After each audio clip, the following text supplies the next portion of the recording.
तस्वीर आप देख सकते हैं, ये नवाब सिंह यादव के घर है। बगल में बहुत सारे लोग खड़े हुए हैं, युवा लोग हैं और सच्चाई जानेंगे, क्योंकि युवा को जानकारी ज़्यादा होता है। गांव में क्या कुछ हो रहा है, अगल बगल क्या कुछ हो रहा है, वो गांव के लोग बताएंगे। हालांकि अगर समाजवादी पार्टी के नेता हैं तो बेखूबी से लोग जानते भी होंगे। और जो लोग ये कह रहे हैं कि 5 साल से निष्कासित कर दिए गए हैं, जो जिला अध्यक्ष हैं, उस पर बातचीत करेंगे। क्या वाकई में नेता जी समाजवादी पार्टी से जुड़े हुए हैं अभी तक, या उन्हें निष्कासित कर दिया गया है? क्या नाम भैया आपका? शिवम। शिवम जी, यही घर है? यही घर है और इसी में उनके बीवी और बच्चे सब रहते हैं। पर ये 300 करोड़ के जो सामने बात आया है, वो सब कहाँ गया प्रॉपर्टी? 300 करोड़ का ये मीडिया बताया ना, मीडिया दे आके 300 करोड़ की प्रॉपर्टी कहाँ गई? 300 करोड़ के पास कहाँ से आएगा? मोटरसाइकिल से चलने वाला व्यक्ति 300 करोड़ कमा लेगा, 300 करोड़ वाला मोटरसाइकिल से व्यक्ति चलेगा? पूर्व ब्लॉक प्रमुख हैं, पूर्व ब्लॉक समाजवादी पार्टी के नेता भी थे।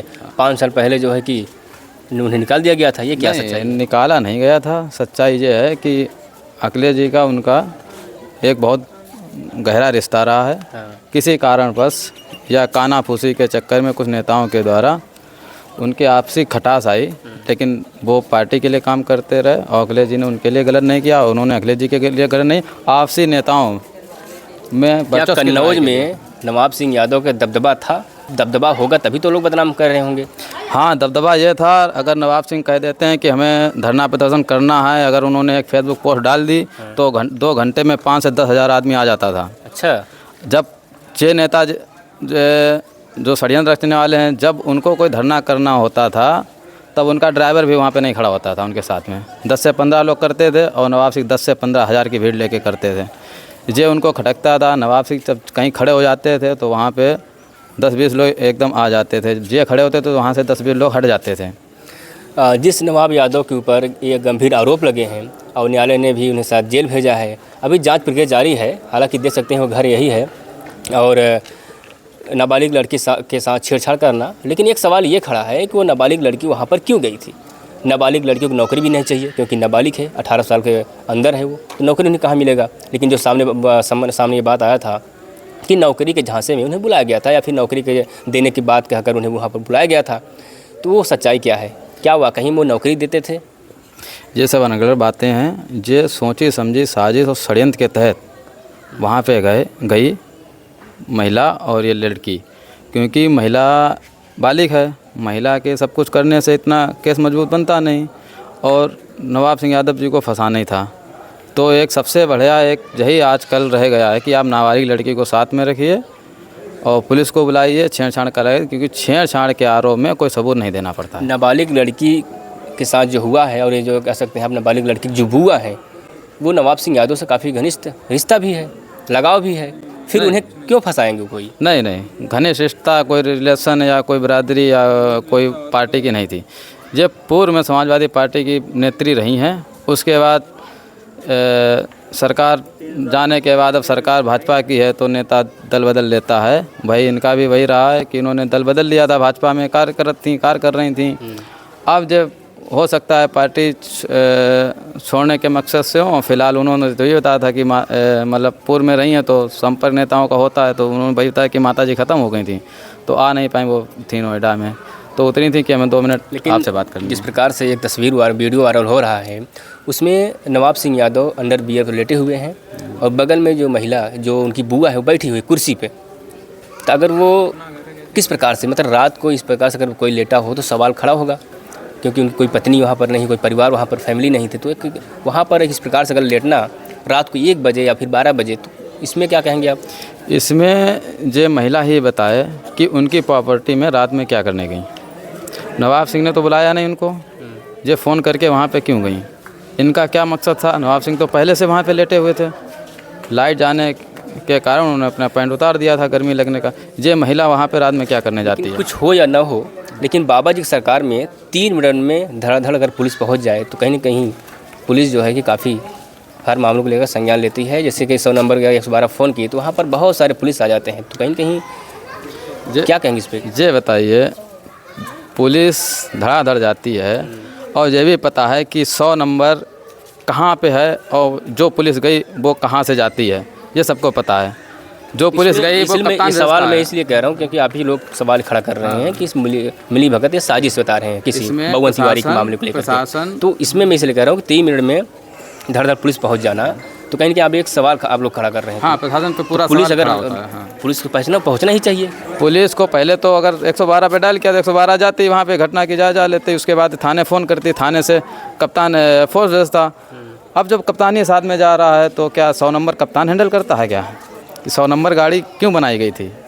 फ़ोन लखनऊ से 100 नंबर के पास आता है, थाने से तो कोई संपर्क है नहीं 100 नंबर का, ना थाने से ड्यूटी लगती 100 नंबर की। थाने से कप्तान साहब गए थे डायरेक्ट वहाँ पे सीओ साहब चौकी इंचार्ज पहुँचे और 100 नंबर पुलिस कहाँ थी वो नहीं दिख रही है। वीडियो बनाने वाले चौकी इंचार्ज अजब सिंह, इन पर भी कार्रवाई होनी चाहिए। जब आपका दोषी अभी न्यायालय में मामला है, अभी दोषी करार नहीं दिया गया है, आपने वीडियो सार्वजनिक कैसे कर दिया? अगर कल वो बाइज्जत बरी होते हैं तो क्या ये उनकी छवि खराब हुई है, धूमिल हुई है, क्या ये वापस आ जाएगी? क्या कोई पुलिसकर्मी या कोई भी पर्सनल प्रॉपर्टी का वीडियो डाल सकता है सार्वजनिक? नहीं, अगर जांच होगा, हाँ, जांच होने के बाद में अगर जांच आने के बाद में फिर आप लोग क्या मांग करेंगे?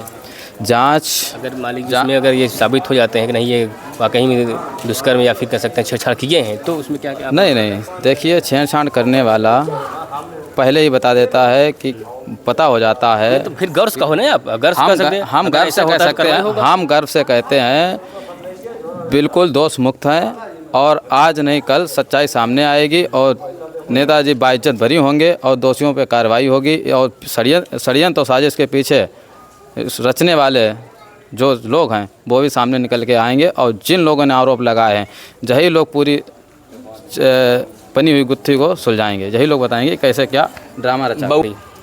नवाब सिंह यादव हालांकि यहाँ जेल में है, लेकिन यहाँ के जो अगल बगल जो लोग हैं वो सच्चाई कुछ और ही बता रहे हैं। देख सकते हैं ये नवाब सिंह यादव का घर है, अगल बगल जो पड़ोस के लोग हैं उनसे हम बात करूँगा कि वाकई में माजरा क्या है सच्चाई। एक नाबालिग लड़की के साथ वाकई में छेड़छाड़ करते हैं जिस प्रकार से जेल में है, या फिर उन्हें जो उनके साथ जो बुआ आई थी वो उसमें क्या रिश्ता है, क्या उसके साथ संबंध है जिस प्रकार से रात को जाती हैं मिलने के लिए। लेकिन अब जिस प्रकार से उनके जो बच्ची है उसके जो माता पिता जो कह रहे हैं उस बात को लेकर के मिलाया जाए तो कहीं कहीं कुछ घोलमोल हो रहा है। आपसे बात हो गई, आप इसी गाँव के हैं जी।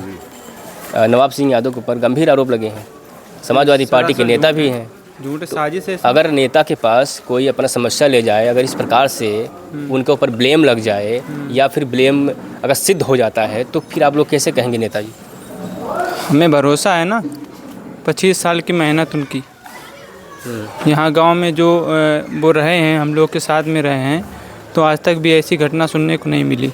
रोना आता है आज के दिन कि ऐसा आरोप हमारे नेता के ऊपर लग रहा है। क्यों रोना आता है? रोना इसलिए आता है कि झूठी आरोप लग रहा है। देखिए युवक भावुक हैं, सामने नवाब सिंह यादव का घर है और उन्हीं के सामने, उन्हीं घर के सामने भावुक हैं कि ऐसे नेताजी कर ही नहीं सकते। लेकिन नेताजी के ऊपर इतने बड़े आरोप लगना तो कहीं न कहीं अड़ोस पड़ोस के लोग बताएंगे। अब मैं इनसे भाई से बातचीत कर, देखिए अभी भावुक हम लोग को भी अगर कभी देख लेते हैं तो पढ़ाई लिखाई के बारे में ही पूछते रहते हैं, क्या कर रहे हो क्या नहीं कर रहे हो। और कभी भी अगर आते हैं गांव में 10-5 दिन में आना जाना रहता है उनका, तो अच्छी सीख देते हैं यहाँ पे आके। अच्छा ये बताइए, इनका कोई और घर है कि यही घर है? मतलब ये तो मुझे नहीं लग रहा कि मुश्किल से 10-5 लाख में बना होगा। और जो 300 करोड़ की संपत्ति है वो कहाँ पर? पूरी फैमिली रहती है, 6 भाई रहते हैं इसी में। 300 करोड़ संपत्ति कहाँ है? संपत्ति कहाँ 300 करोड़ संपत्ति है यहाँ तो जा रहा है। अब बताने वाले जितना बता दें। 300 करोड़ संपत्ति कहाँ है? 300 करोड़ जैसे आप लोग यहाँ पर हैं तो मैं यही जान रहा हूँ, और कोई है क्या? हम यही कह रहे मीडिया से 300 करोड़ की संपत्ति दिखाए, और अगर 300 करोड़ की संपत्ति नहीं मिलती है तो मीडिया 300 करोड़ की संपत्ति नवाब सिंह को दे बाद में, फिर कितना पूरी करके। नवाब सिंह यादव के भाई जो है वो कह रहे हैं कि मुझे 30 करोड़ दे, बाकी सब ले। तो 300 करोड़ प्रॉपर्टी लगाने वाले, बोली लगाने वाले, हम तो ये कहते हैं 30 करोड़ की खरीद लें, 270 करोड़ का 1 घंटे में प्रॉफिट कर लें। हाँ। इतना प्रॉफिट कहीं नहीं मिलेगा। संपत्ति पूरे कागज ले लें और 30 करोड़ ही दे दें।